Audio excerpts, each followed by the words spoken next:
Welcome to another episode of Bitcash Breakthrough, your gateway to digital wealth, where we dive into the latest and greatest at the crossroads of technology and finance. Today, we're thrilled to have Max Infeld with us. Max is a visionary in art, design, typography, boasting over 15 years of experience and a stunning 100 million plus downloads for his work. An early pioneer in cryptocurrency, Max created one of the first viral currencies with a public ledger back in 2000 pre-Bitcoin. He skillfully utilized DAOs to enhance community management and recently served as the product manager of DAOs and communities for Dakoko, the minds behind alienworlds.io. Max also holds a notable place in history of digital art as one of the pioneering artists behind Curio Cards, the first art NFTs on Ethereum, which achieved the honor of being auctioned at Christie's and Sotheby's. Join us as we explore Max's journey through art and technology, and how he's shaping the future for the studios, or from his studios in Chico, California. Welcome, Max. Hey, June. Yeah, glad to be here. Thanks, man. All right, cool. Yeah, here in Chico, I wanted to just get started back. How did you get started in crypto? What was the kind of first seed of crypto? Yeah, so I've always been really into computers and really into art. They're like inseparable. I've come at them from kind of a very balanced domain, I would say. And yeah, I'd studied in academics for many years in computer science. And I just found it boring, and I realized I could learn all this stuff online. So focused more on yeah, just building fun stuff from reading manuals online, stuff like that. And then I got into more into art because I realized just it was very social, very engaging. You make up what you thought art was, and so I really love the components there. So as I studied art, I'm like, oh man, this is a great tool for self-expression, but also a way to talk about society by using society. And so I got really into a type of art that was more than one directional. So it was like multifaceted, or basically it wasn't about just one directional art, like a painting or a drawing or a print or a sculpture. I was more interested in this new era that came out of the internet, multi-directional, multifaceted art, where the consumer of the art was also like a co-creator of sorts. So it's not to say that the artist is less than or above than. It's more on like a lateral or equal playing field of the consumer. So I focused on a type of art called social practice or social engagement. They also called it at some of the schools like conceptual information arts. And so I was very interested in that type of art. And I started experimenting there, doing my research in what other ways can you make art. And yeah, I did lots of projects on the streets or engaging people at different venues. But the one that really got me into crypto was I started getting into what does money mean to us? And this was like 2000, 2008, where like everyone I know is like dirt poor, struggling. And so I'm like, I'm going to make my own currency system. The one that you mentioned in the intro, it's called viral monetary units, made a whole economy. When you spent it, if you could get someone to extend the recipient would send it to my bank and receive more of it. So it's basically like a hyperinflationary economy based on gift giving. And yeah, we had different denominations. There was beer, coffee, or food. So it's like a voucher you could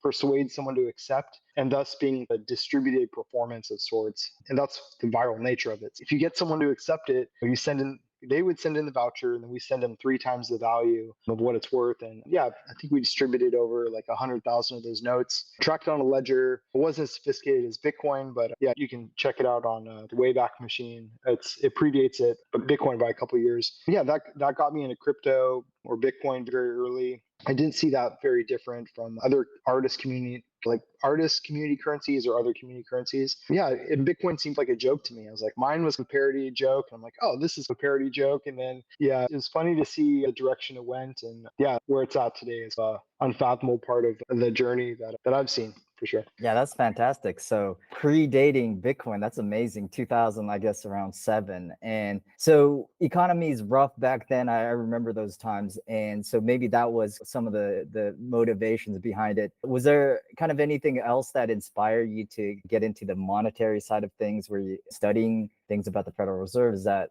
kind of how you got or was yeah, there, you also mentioned it was fun too. So yeah, it was yeah. more just practical in the sense that there's no way being in college they're giving us these tools to actually compete in the real world. And it was like, what do we do after college? Like things are collapsing, like the economies are collapsing. Like, so it was a way to parody it and just a way to get it off my chest to be like, holy shit, like this is a major issue. And I'm like, and just it seemed like they were printing this funny money that was only for people that were like neighbors and friends of these money printers, and even people that had amassed a lot of wealth were getting wrecked. And yeah, it was just a way to appropriate the system for my own purposes. Yeah, I didn't really think of it as anything more than just having fun, but and expression at that time. And then it involved the ledger too. How did that work? Because Satoshi Nakamoto to solve the double spend problem, the Byzantine's general problem, whatever. But yeah, this is again, this is like a human ledger or a Yeah. manually driven ledger. Yeah, Yeah, I gave out stacks of 100 of these notes, and each yeah. note was serialized and stamped and signed. We printed them on offset printers, so there's like mass production techniques in printing them. But we tracked every single stack I gave out. I had people sign into like an actual physical book, like of all of the distribution, or I should say the token drop, whatever you call it. And then as they were redeemed, I tracked them as well. So I would also get like random emails. Like I remember I've gotten emails from like students at different universities or other artists like, I found this note, tell me more about it. They would go to the website and then collect, just try to update the ledger as much as possible, especially when they're redeeming them. I'd make a note of that as well. But yeah, really rudimentary compared to what we see now in crypto. But I like to think that's one of those like those early community currency projects that should be in the history books. It's a good one. That's fantastic. And it's all around the world, or was there a particular Yeah, region? yeah, I got them.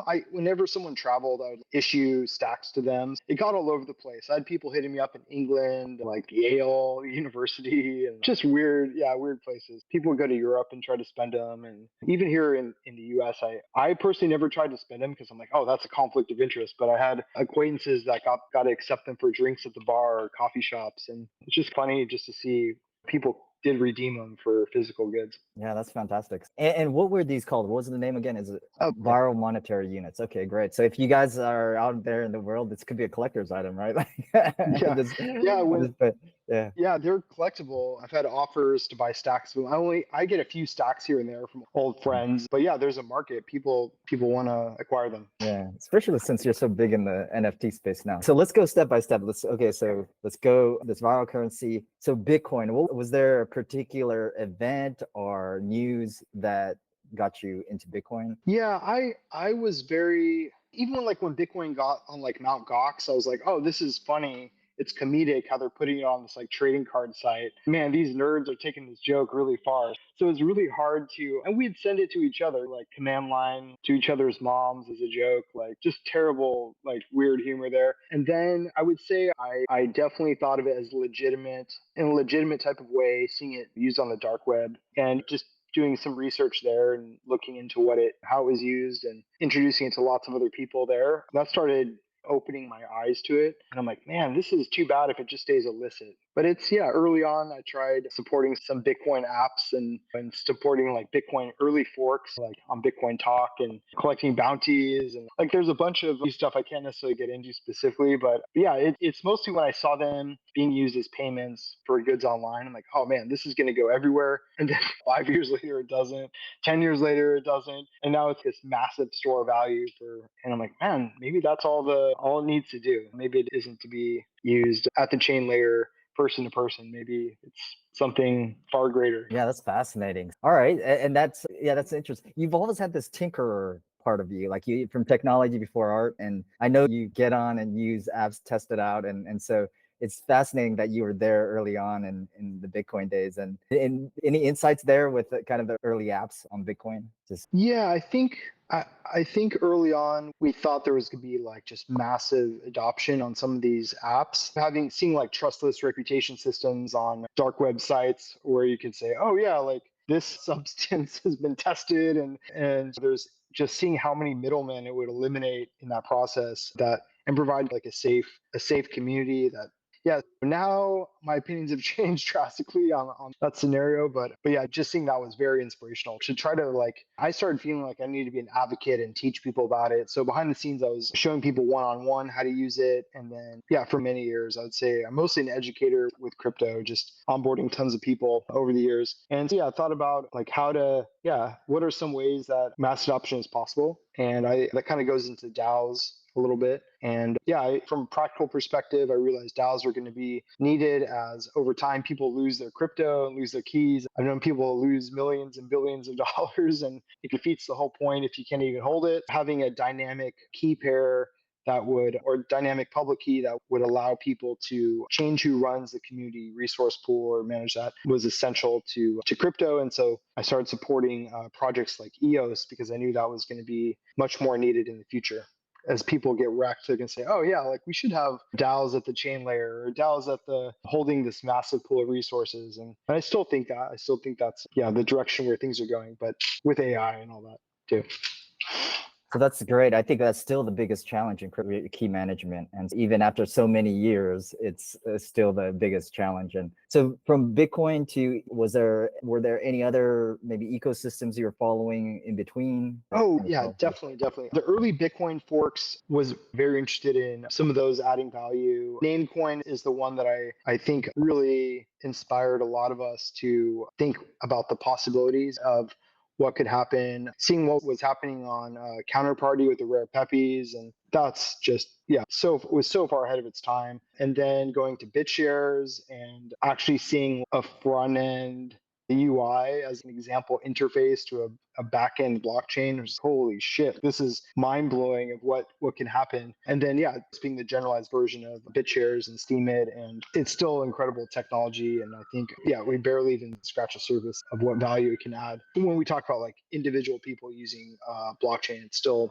far ahead of its competitors. Sounds good. And yeah, let's go straight to DAOs then. So you already mentioned that. And so you were a community and product manager and kind of DAO manager for Dacoco. And what was your Yeah. experience like? How did you get into that? And let's talk about DAOs. What was your inspiration or was your excitement and about DAOs? And Yeah, totally. Yeah, the connection there, I started supporting different block producers on EOS and started going to conferences, being public. I never went to crypto conferences until EOS. I was really concerned about, yeah, a lot of just groups and friends over the years getting in trouble for Bitcoin projects and things like that. I'm like, you know what? I don't need to be in plain view in public. And then when EOS started coming about, I'm like, oh man, like this is really cool. This is something I can support and get on board. And it's all about presenting who you are in plain view and reputation of the block producers. And yeah, I just started feeling it was like a safe playing field. So then, yeah, from there, starting, like I said, started helping out a few block producers. And then we started supporting a few DAOs. One of them was called the Crown Community. And so I was a product manager supporting the growth. And we did lots of experiments in like how tokens can be accepted, how to onboard people. We're really just like advocates of the ecosystem. And so the ecosystem being like, hey, what is a DAO? Oh, we'll show you what a DAO is. How do you use tokens? We'll show you how to use tokens. And we never did an ICO or never tried to sell anything. We did hackathons. We did a lot of community engagement, went to conferences, onboarded people. Just a real, yeah, it's just real light, feel good community. Never trying to rug anyone or anything like that. And yeah, that was awesome. The key software we used was made by this group called EOS Stack. And they made these incredible smart contracts that allowed and example interface to manage DAO community. And that's what we use. Turns out our groups that we created were some of the only communities to ever use these DAO tools. And we're like, why is there more people using this? Feels like everyone on the planet's going to be using DAOs. And yeah, and after consulting for this DAO and supporting this DAO, we tried to overlay these DAO tools onto many different types of communities. And it was almost impossible to get them to accept it. If you look me up, you can see a panel discussion we're presenting to Walmart Labs and San Diego, and I'm just like, man, this audience is like, how do these guys get in here? Like, how do they, like, why would they think that we would want to give like virtual equity to our customers and let people vote and have a consensus? And you just get a feel for it. Like, we seem like insane people talking to these other terrestrial communities. But yeah, we try to overlay it on different farms and other organizations. And the advice that we were giving out to different communities, hey, it might be too early. Create a use case first and then see if you are using wooden nickels in your community, are being very pragmatic in engagement. And if so, then you can overlay these tools and overlay these things onto those traditional communities, these newfangled DAO tools. And you'd be surprised how many people are interested and want to learn, but it's still just too early for them to accept that. So yeah, so we talked a lot about that on podcasts and talks about how it's too early and yeah, someone should make something really pragmatic. And interestingly enough, that's where Alien Worlds comes from, is actually creating a use case for the DAOs. And yeah, so it was a kind of a normal pivot for myself to go from like supporting these communities to supporting Alien Worlds from a community member and then supporting it as a contractor, where yeah, it was the product manager focusing on basically yeah, like acceptability, what can communities accept and how can we extend the product. I built the grants program over there, which is really incredible. And yeah, it's been a crazy journey just seeing that grow. And so in that game, there's like this mining game, which act as a way to distribute the tokens and NFT. And then once again, it's an example interface as Steemit and BitShares and all these other blockchains have example interfaces. And then that was going to be then to kick off this DAO game. And so within the game, there's these planetary DAOs that you can take over and basically extract the resources out of for your own purposes. And yeah, so what happened was the first part of the game, this mining game, went viral when the token got listed on Binance. And yeah, the rest is history. And eventually the DAO game came out, and then yeah, communities that come in and take over the planets and then lose them and then retake them over. And there's this whole game of activity going on over there. Yeah, and now I'm not consulting it to Coco, but still playing the game. And yeah, it's really wild to see the different cultures come out of these DAOs in this game. Great. So yeah, some of the lessons I think I'm hearing from here is yeah, sometimes you're really too early with things, but finding a use case like gaming, it has been a very kind of good industry to experiment, explore these unique tools, and DAOs are a great place to experiment in these games and metaverses, right? Anything else you want to add? Any lessons learned throughout your experience with DAOs and creating organizations and communities with these tools? Yeah, definitely. If you're building apps, do market research. We all have like genius ideas, but definitely test it to see if it can be accepted. And yeah, that's what I've learned supporting product from a corporation. It's like you definitely want to know what people can accept, what they can't accept. And yeah, like definitely, I'd say another good bit of advice. Yeah, know who your real audience is and yeah, build for them. Build from a place of love and compassion, and don't build from a place of fear and litigacy. But yeah, I was like, how many hours do we have in the day? There's probably lots of other nuggets I could share. And I do share those. If you follow me on Twitter, you can find me on there. So Sounds good. Fantastic. So we skipped through your NFT history. So let's go through that for a few minutes and then to see what you're up to right now. So yeah, let's go back a little bit. We talked about your involvement in EOS and DAO. So let's go back to the NFT because that was more, I think, around the 2017 period. And even before there were some systems you may have played around with. But the very first NFTs on the Ethereum yeah, certainly. Curio Cards. Yeah, this was one of those, wow, like that's crazy. Like we did that. Like it's a big surprise. So I've known Mad Bitcoin's Thomas Hunt from the World Crypto Network for many years, many years. And even before Bitcoin days, I can say I've known him. And he approached me one day. He's, hey, do you have any art? I'm like, of course I have art. Yeah, I have a bunch of art. Like, what's going on? And we're making these digital collectibles on Ethereum, and could you submit art to it? So I'm like, of course I can submit art. So I dug through a bunch of my aliases and I submitted, I think, 5 different series. From the other 3 were from aliases that I did. And the 4 of them I submitted were aliases, and I submitted one of my friend's art that I thought would be a good fit. And yeah, one of them was selected, and that's what was turned into these digital collectibles that are now known as NFT. And so anyway, yeah, he had this project called Curio Cards that they were taking different artist artwork and they were converting them into each a smart contract where people could purchase them with Ethereum out of this contract. And yeah, so I submitted three of the 5 works. Out of those 5 artists I submitted were accepted. And in Curio Cards, those are 27, 28, 29 under the alias Marisol Vengas. And so that was a female pseudonym that I had. And I made a bunch of art. It's algorithmic. And so basically there's buildings and there's plants and they all look very similar, but it was a social engagement project in which I had people in coffee shops that consist of friends and strangers, like color in these pieces and help assemble these artworks. And yeah, those pieces are actual physical originals that are represented in the blockchain. And I think as far as we know, those are the first, definitely the first physical artworks on Ethereum. Myself and Daniel, who also has Curio Cards, he these pen and ink drawings. He has physical counterparts as well. And yeah, those are really awesome. Yeah, we just got into a Tashin book where, it's like a history of NFTs book. I definitely check it out. And it has our artworks in there and says a little blurb about the physical originals as well, which is really cool to see. But yeah, Yeah, that thing is insane. Crazy story there. yeah, and it must have been a whirlwind all the way up into the Sotheby's and Christie's sales. And what was life like Oh then? It man, was it was kind of it the was height yeah. of the.